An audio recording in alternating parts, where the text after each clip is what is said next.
নমস্কার। আজ যে লেখাটি বলবো সেটা বুদ্ধের উক্তি। নিজের ভালো, নিজের যেটা ভালো সেটা সেটা করা স্বার্থপরতা নয়।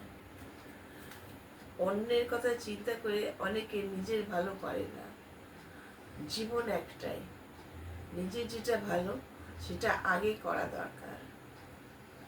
বাড়ির কথা চিন্তা করলে শ্রী চৈতন্যের ঘর সন্ন্যাস নেওয়া হতো না।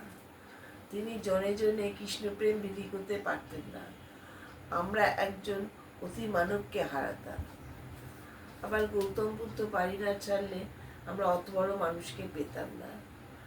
গৌতম বুদ্ধর মতন বড় মানুষ পৃথিবীতে একটাই আছে ও থাকবে। তিনি অন্যের দুঃখ দূর করবে বলে সংসার ছেড়েছিলেন এবং দুঃখ দূরও করেছিলেন।